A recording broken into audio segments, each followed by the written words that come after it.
बहू को रोटियां बनाकर नहीं खिला सकती।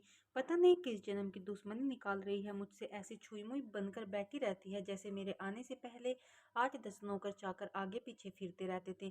थोड़ा बहुत हाथ पैर हिलाने से कौन सा शरीर घिस जाएगा इनका। सब कुछ मेरे भरोसे छोड़कर बैठ जाएगी। बाहर से थक कर आओ और फिर घर में आते ही रसोई में लग जाओ।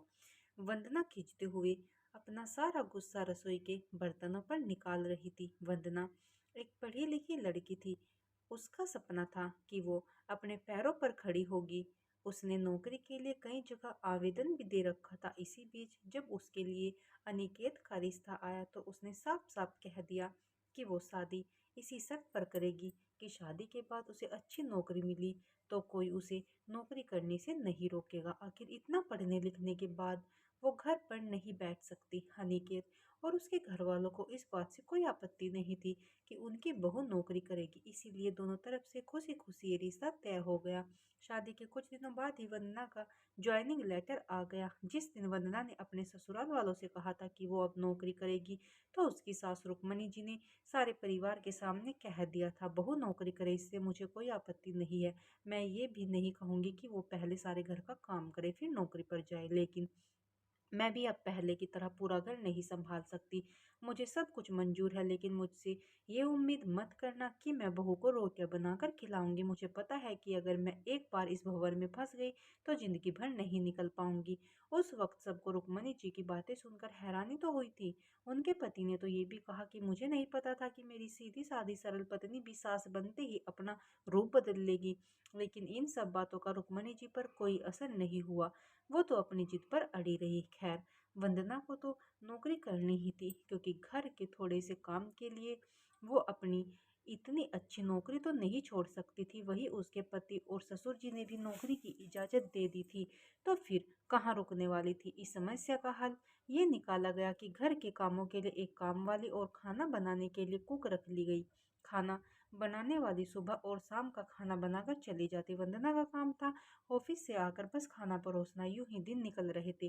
वंदना की शादी को 2 साल हो चुके थे। अब तो वंदना और बाकी सब घर वालों को इस रूटीन की आदत सी हो गई थी। लेकिन मुश्किल तो तब होती थी जब कभी खाना बनाने वाली छुट्टी ले लेती थी। ऐसा ही कुछ इन 2 दिनों से हो रहा था, जिस कारण से वंदना खिजी हुई थी। ऑफिस से आकर रोटियां बनाना उसे बहुत बड़ा बोझ लगता था। वैसे तो रुक्मणी जी इन दिनों में सब्जियां काट कर बना देती थी, लेकिन बहू के ऑफिस से आने के बाद रसोई में झांकती भी नहीं थी। उस समय वंदना को अपनी बैठी हुई सास बहुत चुभती थी। वो बड़बड़ाती रहती और रोटियां बनाती रहती। बाद में अपनी माँ से फोन पर भर भर शिकायत करती, जिसके बाद उसे थोड़ा सा सुकून मिलता था। कुछ दिनों बाद वंदना के भाई की शादी भी तय हो गई। वंदना की होने वाली भाभी भी नौकरी पेशा थी। वंदना की माँ ने सगाई के वक्त ही खुश होते हुए घर से कह दिया था, भाई मैं तो और सासों की तरह नहीं हूँ जो बहू के आने पर हाथ धरकर बैठ जाऊं। जब अभी तक पूरा घर संभाल रही थी तो अब क्यों नहीं मेरी बहू को मेरी तरफ से पूरी छूट रहेगी। जब एक माँ अपने बच्चों को रोटियां बनाकर खिला सकती है तो बहू को क्यों नहीं खिला सकती। बहू तुम निश्चित होकर नौकरी करना, रसोई मैं संभाल लूंगी। वंदना की माँ के उच्च विचार सुनकर उसकी होने वाली भाभी का पूरा परिवार और खुद वंदना भी गदगद हो गई। वाह माँ, आप कितने बड़े दिल की हैं। काश मेरी सास भी आपकी तरह होती, लेकिन मेरी किस्मत में ये सुख कहाँ। मेरी सास को तो बस हुक्म चलाना आता है। मुझे गर्व है कि मेरी माँ इतने खुले विचारों की है। अपनी चिड़चिड़ाहट निकालते हुए वंदना बोली। कुछ दिनों में ही वंदना के भाई की शादी तय हो गई और कुछ दिनों बाद ही वंदना की भाभी ने भी नौकरी ज्वाइन कर ली। वंदना की माँ भी अपनी बहू को हथेलियों पर रखती थी। सुबह उसका नाश्ता, टिफिन, फिर रात का खाना भी तैयार रखती थी। अपने हाथों से परोस कर सबको खाना खिलाती। उनकी बहू भी मम्मी जी करती हुई अपनी पसंद नापसंद बताती रहती थी, जिसे वंदना की माँ बड़े चाव से पूरा करने में लगी रहती थी। खुशी खुशी दिन बीत रहे थे, लेकिन ये प्रक्रिया धीरे धीरे अब उदासीनता में बदल रही थी। वंदना की भाभी को अब कुछ भी ना करने की आदत पड़ गई थी। एक दिन जब वंदना फोन पर अपनी माँ से बात कर रही थी तो उसकी माँ बस रो पड़ी। बेटा मैं इतना करती हूँ तेरी भाभी के लिए, फिर भी उसे मेरी कदर नहीं। अरे मेरी दी हुई छूट अब मुझ पर ही भारी पड़ने लगी है। क्या हुआ माँ, आप ऐसे क्यों बोल रही है। आप तो भाभी का मुझसे भी ज्यादा ध्यान रखती हैं। क्या भाभी ने आपसे कुछ कहा है। वंदना बेचैन होते हुए पूछने लगी।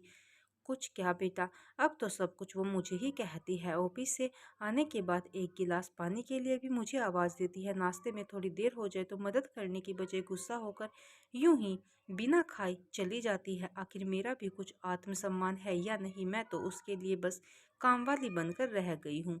माँ, ये तो बहुत गलत बात है। आप भाई से साफ साफ क्यों नहीं कह देती कि अपनी बीवी की लगाम खींच कर रखे? आप माँ है, कोई नौकरानी नहीं।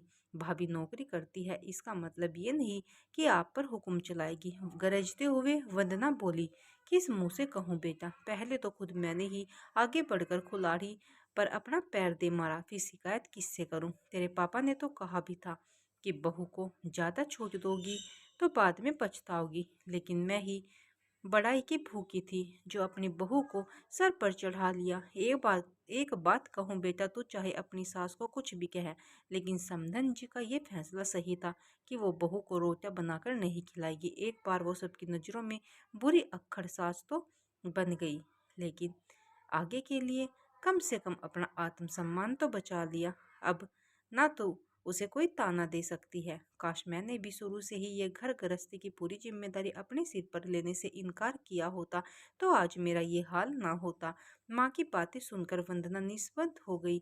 बाहरी मन से उसने फोन रख दिया। बाहर हॉल में आकर देखा तो सास ससुर आराम से बैठकर बातें कर रहे थे। बातें करते करते उसकी सास अपने नाखूनों पर नेल पेंट लगा रही थी, जिसे देखकर ससुर जी उसे चिढ़ा रहे थे। बुढ़ापे में ये फैशन करके किसे दिखाओगी? मेरी तो नज़र भी कमजोर हो गई है। किसी को नहीं दिखाना मुझे, मैं तो अपनी खुशी के लिए लगाती हूँ। सारी उम्र तो घर गृहस्थी में उलझी रही, अब अवकाश का वक्त आया है तो अपने शौक तो पूरे कर लूँ। पता नहीं कब भगवान के घर से बुलावा आ जाए। वंदना की सास मुस्कुराते हुए बोली। पता नहीं आज क्यों वंदना अपनी सास की बातें सुनकर चिढ़ नहीं रही थी, बल्कि वो भी मुस्कुरा उठी। सही तो कह रही है मम्मी जी, एक गृहिणी को अपने लिए वक्त ही कब मिलता है। पहले अपने बच्चों को पाल पोस कर बड़ा करो, फिर कामकाजी बहू आ जाए तो उसे और उसके बच्चों को संभालो। काश मेरी माँ ने भी मेरी सास की तरह पहले ही कह दिया होता कि बहू को रोटियां बनाकर नहीं खिला सकती। दोस्तों, आपको यह घरेलू कहानी कैसी लगी?